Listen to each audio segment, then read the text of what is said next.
Les attaques pour l'année 2011, on en comptait. Donc, on est sur le secteur de la Bresse, la montagne. On avait 110 victimes, dont un fameux poulain. En 2012, avec nos deux foyers, on comptait. Alors ça, ce sont les chiffres officiels, c'est-à-dire qui font suite à une expertise par les agents de l'ONCFS. On comptait sur le secteur de Grand 127 victimes pour 55 attaques et sur le secteur de la Bresse, on comptait 34 victimes. Pour l'année 2013, de 127 victimes sur la plaine, on passe à 68 victimes et sur le secteur de la montagne, on passe à 25 victimes.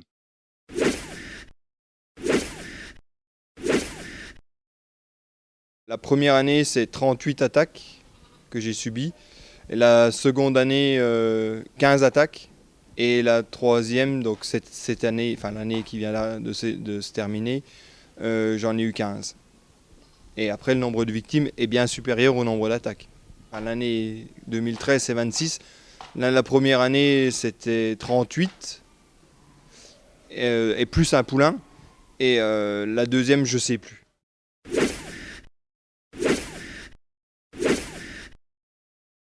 On nous disait que c'était du chien errant, enfin, on ne savait absolument pas ce que c'était. Et c'est ce qui est dit, maintenant que je commence à connaître le sujet, c'est ce qui se dit partout. On le dit dans l'Aube, dans la Marne, enfin, on l'a dit aux éleveurs dans le Mercantour il y a 20 ans, on nous sort toujours la même chose, c'est du chien errant. Bon, un grand canidé.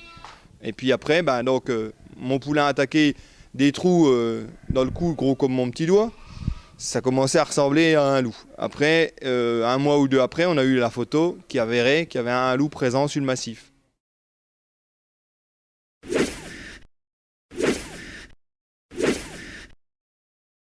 L'office va venir ou va déléguer un agent pour venir faire une expertise. Euh, Ça va prendre une demi-journée, il va faire son rapport et au terme de ce rapport, une décision qui sera prise qui dira oui, c'est une attaque au loup ou non, ce n'est pas une attaque au loup.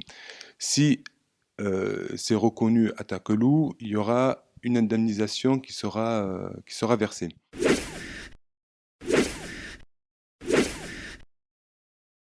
Elle comporte trois parties. La première, c'est une indemnisation pour perte sèche. Notre brebis ou notre bélier ou notre agneau, il a une certaine valeur et il y a un montant qui est un barème qui est défini et qui sera appliqué. Par exemple, une brebis entre 1 an et 7 ans, le montant il est de 160 euros. Se greffe là-dessus un forfait de 20% de cette indemnisation qui correspond aux animaux disparus. Donc voilà, donc j'ai perdu une brebis d'une valeur de 160 euros, sur lequel on applique ces 20% pour animal disparu, voilà, 32 euros de supplémentaires. Et il y a une dernière indemnisation qui porte sur les pertes dites indirectes, c'est-à-dire euh, un lot d'animaux, de brebis est attaqué, les animaux prennent peur et ce stress peut provoquer des avortements, peut provoquer des gains de poids inférieurs. Et là-dessus est donc appliqué, d'après le toujours un barème, 20 centimes par animal présent dans le lot attaqué. Voilà, si dans le lot attaqué j'avais 100 brebis, et versé donc en plus des 160 euros pour la brebis perdue, les 20% de forfait, et versé 20 centimes par brebis, fois 100, ça fait 20 euros de plus.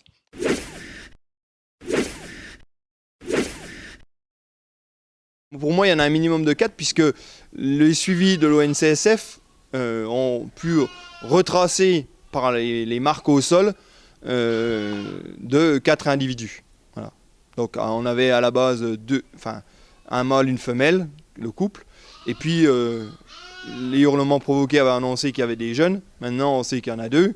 Voilà. Après, il peut encore y en avoir plus, mais voilà le minimum qu'on a sur le secteur. Et puis sur le secteur de la plaine, donc à l'opposé du département, on a un autre loup, oui, effectivement. Donc ça ferait 5.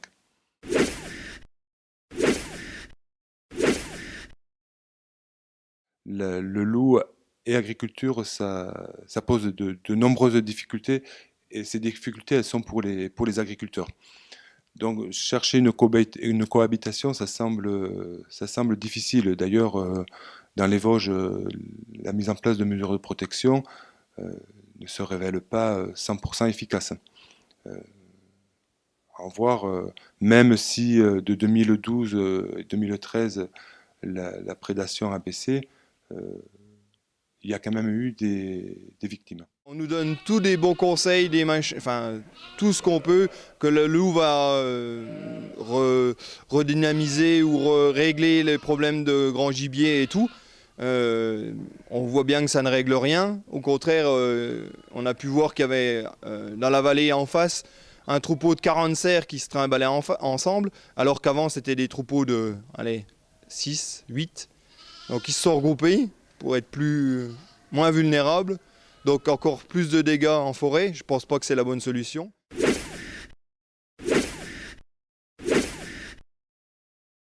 Le loup au niveau national, il coûte 15 millions d'euros qui portent sur l'indemnisation et qui portent sur la mise en place de mesures de protection. Ces 15 millions d'euros, c'est au niveau national, donc ça s'adresse à tous les éleveurs, qu'ils soient des Alpes ou qu'ils soient des Vosges.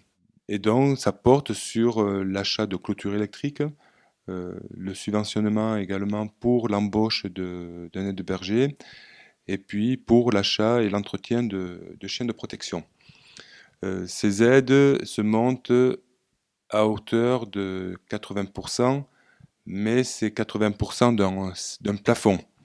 Ça empêche qu'il reste un coût dans les 20% restants à la charge de l'agriculteur. Et ça aussi, c'est subi comme une injustice, parce que l'agriculteur, alors il y a deux positions. L'agriculteur va dire, ben, de toute façon, il y a toujours 20% à ma charge et moi, ces 20%-là, je ne les ai pas demandés. Et puis, il y a la position du pro-loup ou du citoyen lambda qui dira, 80% de subvention, ça fait beaucoup, quoi. Ça empêche que ça reste 20% à la charge de l'agriculteur.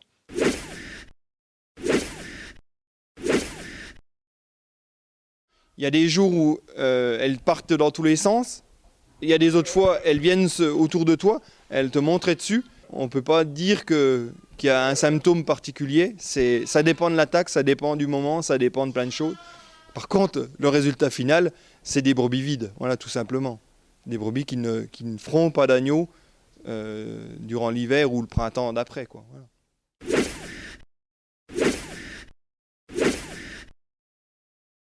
Sur la première année, j'ai perdu 5 000 euros, puisque les agneaux qui n'ont pas été vendus, plus, ça par contre c'est pas chiffré, c'est les 20% que je paye pour l'aide berger.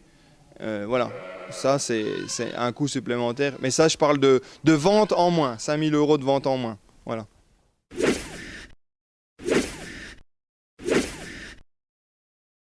Alors, il y a 4 niveaux de protection qui sont autorisés par l'État. Le premier, c'est l'effarouchement.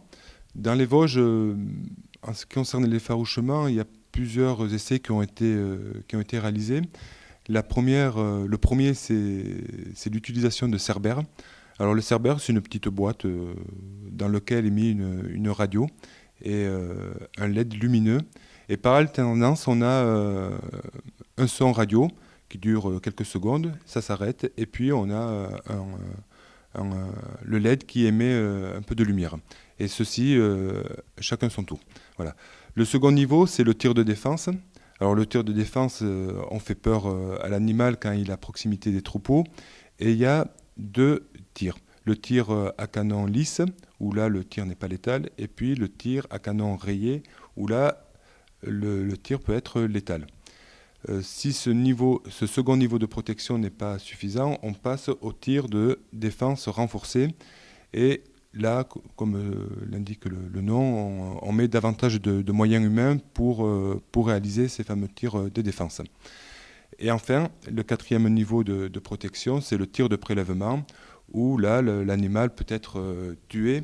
Et du coup, au niveau national, l'État autorise le prélèvement.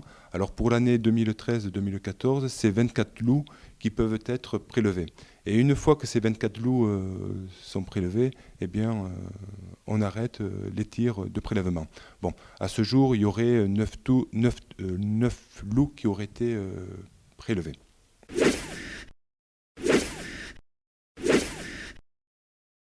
Je ne sais pas si j'espère tuer un loup. J'aimerais bien qu'il n'y en ait plus.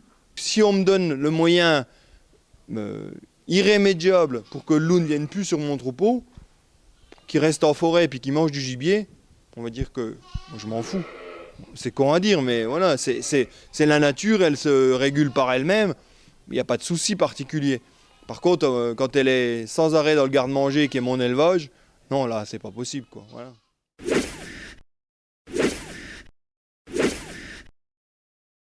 Je veux bien travailler le jour, je veux bien travailler plus que la normale, parce que les 35 heures, c'est pas notre cas, mais il faut quand même que je dorme la nuit, je suis désolé. Bon, je veux bien faire une fois ou deux, enfin, quelques surveillances de nuit, mais c'est pas possible, quoi. La réalité des choses, quand on s'offusque que Jean-Yves Poirot ait le droit de tirer, enfin, de défendre son troupeau avec un fusil, on rêve, quoi. Je veux dire, voilà, je suis pas 24 sur 24, je suis pas un surhomme, faut que je dorme, faut que je me repose, faut que je puisse faire mon travail parce que j'en ai pas mal. Et voilà, donc c'est de la connerie de dire les éleveurs ont le droit de tuer, c'est une catastrophe, on va tuer du loup. Non, enfin, faut arrêter, quoi.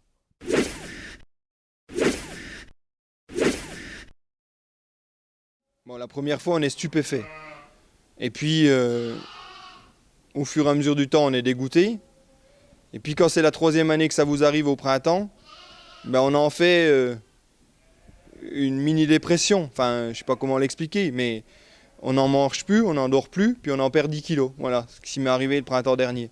Parce que dès la première attaque, j'ai dit putain, enfin, excusez-moi, ça recommence, quoi. Voilà.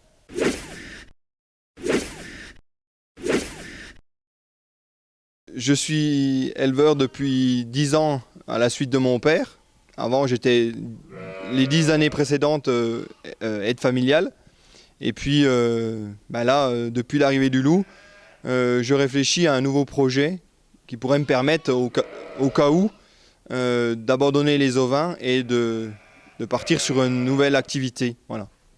C'est un déchirement à la base, puisque on avait monté une exploitation qui nous semblait correcte, on va dire. Et puis, les années faisant, première année, tu fais avec. La deuxième, tu vois que ça devient difficile, donc tu fais attention à tes achats. Puis la troisième, donc l'année dernière, tu fais pas d'investissement, pas de renouvellement de matériel, parce que tu sais que tu pourras pas payer. Et puis la quatrième, ce sera quoi? Donc voilà, c'est compliqué, quoi.